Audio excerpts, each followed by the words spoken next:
Hello everyone, my name is Edward, and now I'll go over target 4. So target 4 was number theory, and it read, for each positive integer n, let f of n be the quantity n factorial divided by the least common multiple of all the integers from 1 to n inclusive. And we want to compute the value of n, the unique value of n, for which f of n plus 1 is equal to 23 times f of n. So the first thing that I'm going to do is use the definition of the function that we just got.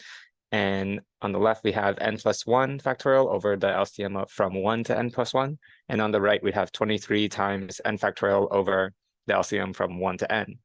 Now we're going to cross multiply.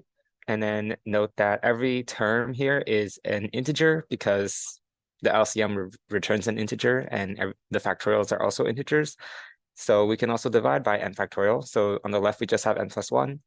And on the right, we just have 23 times that LCM. So what we're going to notice next is that the LCM of 1 to n plus 1, so the LCM on the right, is actually a multiple of the LCM on the left.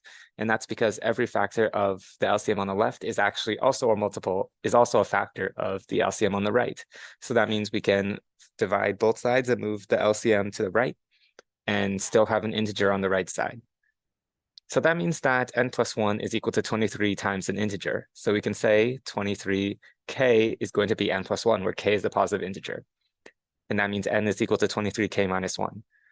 Well, if we plug that into our function, our LCM equation, then we have 23k is equal to 23 times the quotient of the two LCMs.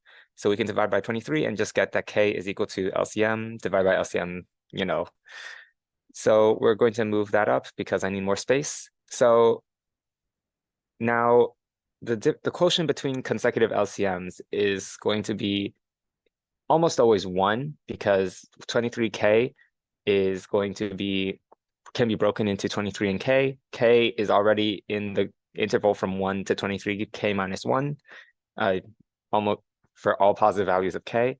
So that means that the quotient will always be 1 unless 23k is itself a power of 23, because that would introduce a higher power of a prime. So let's consider the first case where the right-hand side is equal to 1. So that means k, which is the left-hand side, is also equal to 1.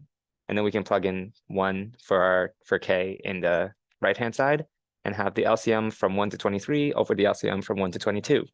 And since 23 is prime, that's just equal to 23. Well, that's not equal to 1, so that case is wrong. That means that 23k is the power of 23. So we can say 23k is equal to 23 to the x for some x. Well, we can plug that in as well.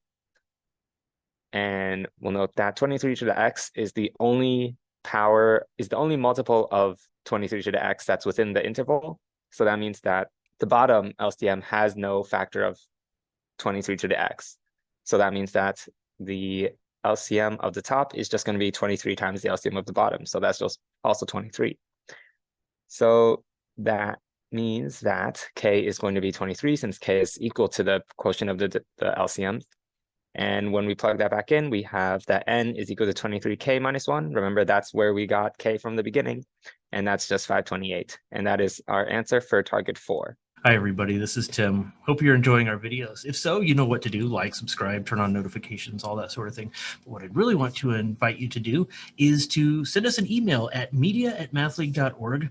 Tell us which problems you'd like to see us cover next in our video series.